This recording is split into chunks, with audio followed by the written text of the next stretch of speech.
Hello everyone and welcome to this presentation. My name is Omid Mohaddesi, and in this presentation I will introduce Gamettes, a playful approach for capturing decision making for informing behavioral models.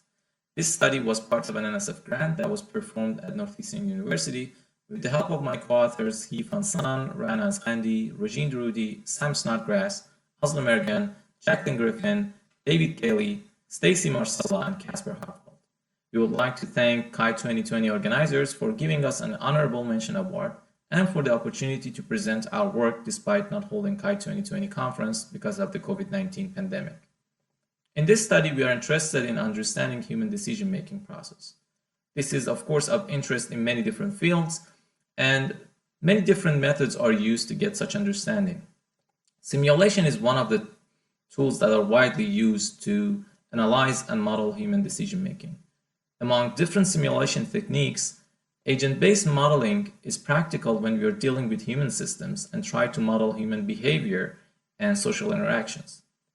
But since we usually do not have access to internal mechanisms that derive human decisions, these ABMs usually use a high level of abstractions or lack behavioral aspects such as trust or mental models. This is why we need to put the human in the loop to be able to inform agent-based models. Of course, putting human in the loop of the simulation is not a new technique and is actually related to a body of research called participatory approaches for simulation. Most of the studies in this area focus on either creating a simple interface to involve human decision maker with part of the simulation or creating a serious game for the whole simulation process. The first approach do not necessarily create an authentic and immersive decision-making environment, and creating a simulation for the whole, creating a serious game for the whole simulation may require a lot of resources. We propose the use of Gamettes, which are short and relatively simple games that immerse human players in a decision-making scenario. The term Gamettes is a contraction of games with vignettes, and similar to a vignette, a Gamette aims to provide a brief description of a situation as well as to portray someone. In our previous study, we designed an integrated simulation framework, which was motivated by the role of human behavior in disruptions within the pharmaceutical supply chains that leads to drug shortages. This framework consists of a flow simulator that simulates the dynamics of the supply chain and a Gamettes environment that immerses human decision makers into a specific role and a particular state of the supply chain. The flow simulator is a multi-agent simulation environment designed based on partially observable Markov decision processes, or POMDPs.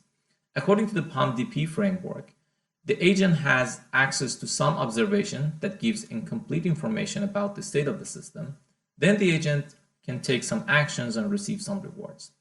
The design of the Gamettes follows the same idea of the POMDP framework by allowing players to collect information, take actions, and receive rewards. In this study, we considered the drug delivery supply chain as a decision context. So we basically modeled an inventory management task where information maps to inventory, demand, backlog, and shipments data, action maps to choosing an order amount, and rewards, here negative rewards, maps to inventory and backlog costs. We created Gamettes using a study crafter, which is a playful platform where users can create, play, and share gamified projects for behavioral and social science research. Using a study crafter, we designed each Gamette consisting of 4 phases. The first phase is the briefing, where the players are being informed about their goal and their task within the game. The second phase is the gameplay phase, where the actual decision making happens and the players can interact with the laptop computer to observe information and make decisions. After that, the debriefing phase starts, where a non-player character describes the nature of the purpose of the study and provide some feedback on players' performance. And lastly, there's a survey where we can ask questions regarding the knowledge of the players about the context or asking some demographics. Now, the main question is that if this is a valid methodology for capturing human decision making, and if the Gamette can provide rich behavioral data to inform agent-based models. To answer this question, we conducted a human subject experiment using the beer distribution game. The beer game is suitable for studying behavioral factors in supply chains because it's simple enough to be learned quickly and at the same time, it can retain key features of the real supply chain. We just changed the context to drug delivery supply chain to stay in line with our previous study. Moving forward, we had three hypotheses. The first hypothesis is related to a phenomenon called the bullwhip effect, which is defined as the amplification of order amounts when moving up in the supply chain. Previous studies on supply chains has shown that this behavior happens because of the misunderstanding about the inventory and demand information. And because this pattern has been frequently observed in supply chain experiments, and especially with the beer game studies, different researchers try to validate their experimental results by showing the evidence of the bullwhip effect. We also did the same by forming our first hypotheses by looking for the evidence of bullwhip effect to test the validity of using gamettes and supply chain decision making. Previous studies also showed that this bullwhip effect is caused by judgmental biases that not only ordinary people but also professionals and experts suffer from. As a result, if the bullwhip effect exists, we expect to see similar behavior regardless if players interact with rational and optimal or irrational agents, as long as the participants are not being informed about different agent types. And finally, previous studies also used anchoring and adjustment heuristics to model human decision-making under uncertainty, and showed that people often make decisions by starting from an initial value and then adjusting that to make a final decision. If this final decision is suggested to the decision maker, their adjustment is expected to be biased towards that suggested anchor. So we expect to see this anchoring in players' behavior when we provide them with optimal order suggestions according to an optimal ordering policy. In fact, we want to see if the gamettes as a methodology can capture these biases in the behavior of the players. For our experiment, we considered three conditions where we created a gamette for the wholesaler role and considered human players to be playing only this role. We did this because with the wholesaler, we can directly observe the contribution to the bullwhip effect and test the first hypothesis. For testing the second hypothesis, we considered a variation by considering two different types of agents, a human-like agents that try to mimic human behavior and an order up to level agents that tries to order optimal amounts according to a basis stock policy. And finally, for the third hypothesis, we considered different variations where we either provide or do not provide optimal order suggestions to players. And this is how it looks like. The left image shows the ordering scene in gamettes where players don't get any order suggestions, where in the right image, which pertains to condition 3, players were receiving suggestions from in form of optimal order amount based on order up to level policy.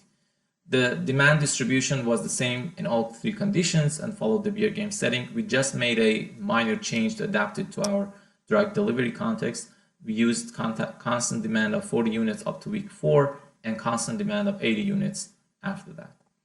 We had 68 participants. Each were randomly assigned to one of the conditions.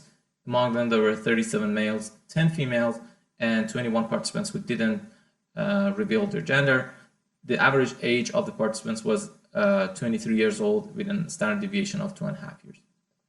We first look at the evidence of the bullwhip effect in condition 1. And as you can see, the bullwhip effect is visible with an increase in order quantities moving up in the supply chain from the health center to the manufacturer.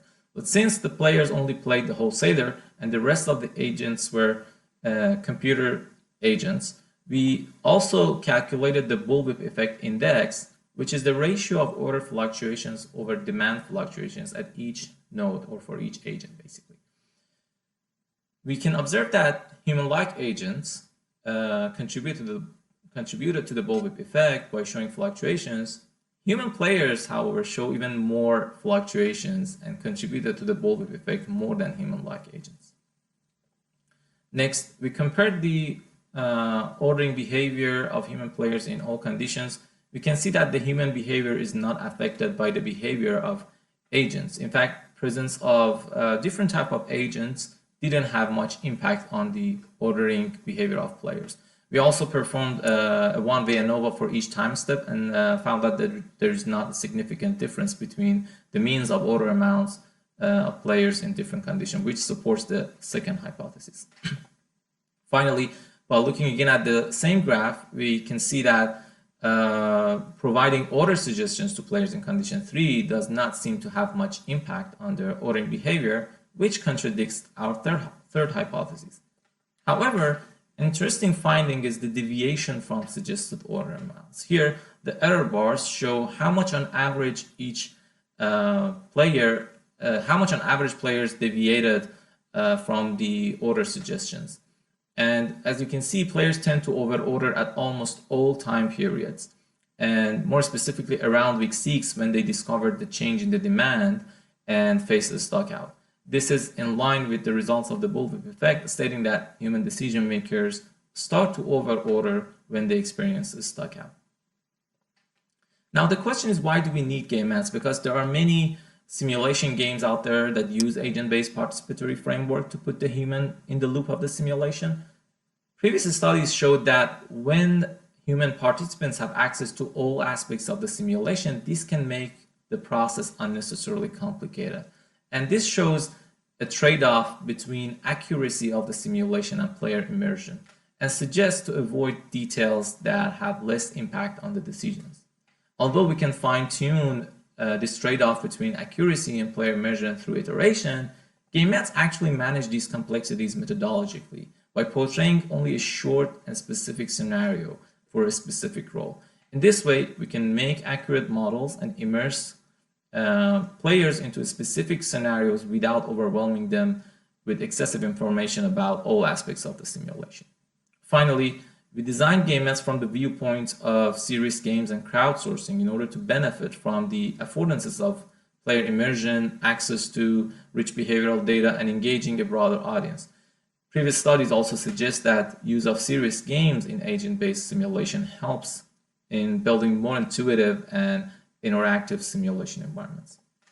We validated the use of Gamettes by showing the evidence of the bullwhip effect in our experiment. We also observed that participants amplify their orders even more than human-like agents in our simulation. This shows that Gamettes have the capability to provide rich behavioral data to inform simulation agents. In this study, we didn't look at how to inform simulation agents in practice using the collected data, but we looked at this in our CAI 2020 late-breaking work paper, which is accessible in the ACM Digital Library. In this late-breaking work paper, we show how to practically use the collected data from the Gamettes to imitate human behavior and inform agent-based models. You can also find this paper by following this link. Now, if you are interested in using Gamettes and applying it to your research, you can do this by first finding a mapping between your simulation environment and a Gamette design. In our case, we use the POMDP framework to map the Gamette to the simulation. Next, you need to slice your simulation into a short and specific decision context that consists of the elements of your mapping, for example, the information, actions, and rewards. For creating Gamettes, you can use a study crafter, the same as with it, or any other tools that you're comfortable with. You can also check out studycrafter.com/Gamettes for updates about the Gamettes and learning about our future studies. Thank you for watching this presentation. I would like to thank all my co-authors and the CAI 2020 organizers once again for the opportunity to present this work and for giving this study an honorable mention award.